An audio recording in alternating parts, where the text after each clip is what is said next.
चलें अब हम चलते हैं, 2 से 3 आइटम ऐड करते हैं और उन पे फिर आगे मैं आपको आइटम एडिट करके बताऊंगा, फिर हम उसे परचेज़ करेंगे, सेल करेंगे, सारी एक्टिविटी भी आपको परफॉर्म करके बताता हूँ। ऐड के सेक्शन में मैं जाऊंगा, देन ऐड प्रोडक्ट पे चला जाऊंगा। यहाँ पे देखिए 3 तरह से मैं अपने आइटम ऐड कर सकता हूँ। मैं अपनी मर्ज़ी से कोई भी कोड दे सकता हूँ, 100, 200, 300, या फिर ऑटो पे क्लिक करके सॉफ्टवेयर अपनी मर्जी का कोड जनरेट कर देगा, या फिर यहाँ पे आप बार कोड भी स्कैन कर सकते हैं। अच्छा, यहाँ पे फॉर एग्जांपल मैं एक आइटम का अपनी मर्जी से कोड देना चाह रहा हूँ, मैं ऑटो सेटिक हटा दी, ठीक है। यहाँ पे फॉर एग्जांपल मैं 100 कोड दे दिया और इसको मैंने नाम दे दिया शुगर का, शुगर 50 kg, या फिर आप जो भी लिखना चाहें लिख सकते हैं, ठीक है।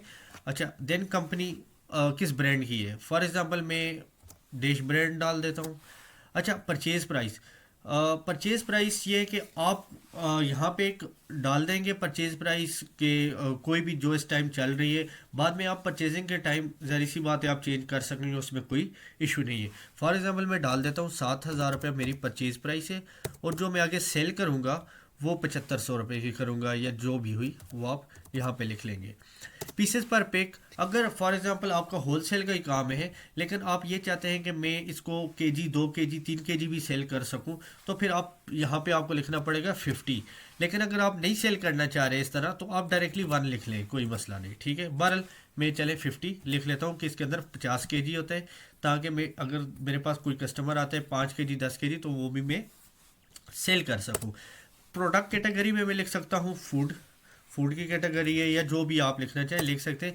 इस दफ़ा तो मैंने फूड कंप्लीट लिखा, अगली दफ़ा मैं जब एफ प्रेस करूंगा तो वो फूड खुद लिखा हुआ आ जाएगा, क्योंकि यहाँ पे प्रोडक्ट कैटेगरी भी खुद बन जाती है और कंपनी भी। वैसे आपके पास अलग ऑप्शंस भी है कि आप एक ही दफ़ा अपनी सारी कंपनीज भी ऐड कर दें और साथ अपनी कैटेगरीज भी ऐड कर दें।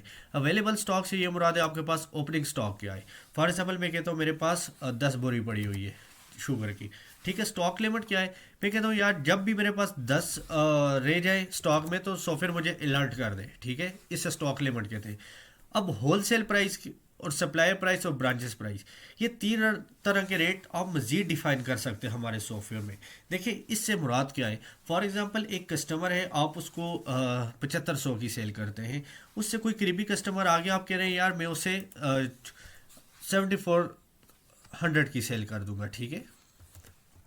ये हो गया। फिर आप कहते हैं कि यार उससे करीबी आया तो मैं 7300 की सेल कर दूंगा। बहरहाल या मुख्तलिफ रेट डिफाइन कर सकते हैं। मैं आपको जस्ट एक रेट को लेके हम आगे चलते हैं ताकि आपको समझ आ जाए। अच्छा, आगे अगर हम आ जाएं तो ये देखिए लोडिंग कास्ट। लोडिंग कास्ट ये होती है कि फॉर एग्जांपल आप ये चाहते हैं कि इसके ऊपर मैं कोई भी लोडिंग कास्ट लगा लूँ, जब भी मैं सेल करूँ तो क्या होगा कि इनवाइस में साथ लोडिंग कास्ट भी ऐड हो जाए। फॉर एग्जांपल आम रूटीन में आजकल जो ये जो मैं शुगर में ऐड कर रहा हूँ आइटम, तो इसको लोड करने के 5 रुपये हैं, ये 4 रुपये हैं गाड़ी में लोड करने के, तो वो आप यहाँ से ऐड कर सकते हैं।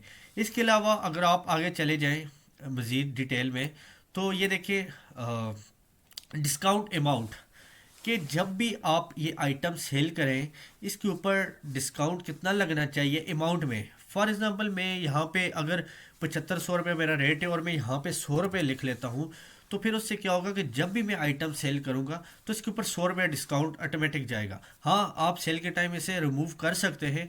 बहरहाल यहाँ पे 100 लिखने का ये मतलब है कि जब भी मैं आइटम सेल करूँगा इसके ऊपर 100 रुपये हर सूरत में डिस्काउंट लगेगा।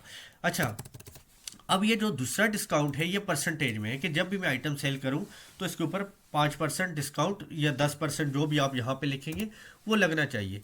उसके अलावा सेल टैक्स है कि जब भी मैं आइटम सेल करूं इसके ऊपर टैक्स लगे, जब भी मैं आइटम सेल करूं उसके ऊपर फर्दर टैक्स लग जाए। ये ऑप्शनल चीज़ें आपके पास, जो मेन चीज़ें ये देखिए इसके साथ स्टेरिक पड़ा हुआ है, बाकी ये सारी चीज़ें ऑप्शनल है, आप यूज़ करना चाहें आपकी मर्ज़ी, नहीं तो आप छोड़ दीजिएगा।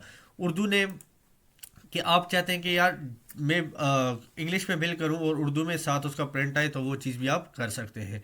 आइटम सेलिंग यूनिट केजी में है तो ज़ाहिर सी बात है आप केजी लिखेंगे। प्रोडक्ट वेट, ये मेन चीज़ है जो होलसेल में आपको काफ़ी मदद देती है। फॉर एग्जांपल मैं इसका वेट लिख लेता हूँ 50 kg।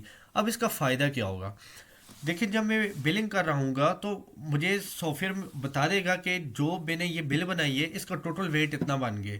फॉर एग्जांपल मैंने 10 शुगर कर दिया, 10 आटा कर दिया, तो उसने टोटल वेट बता दिया कि आपके जो टोटल वेट है इस बिल का वो ये बन गए। फिर उस मुताबिक कस्टमर अपनी गाड़ी लेके आता है। नीचे जो ये ऑप्शन है ये सारे ऑप्शनल है, इससे आप बिल्कुल छोड़ दीजिएगा। मैं सेव प्रोडक्ट पे क्लिक करता हूँ तो ये मेरा आइटम ऐड हो जाता है।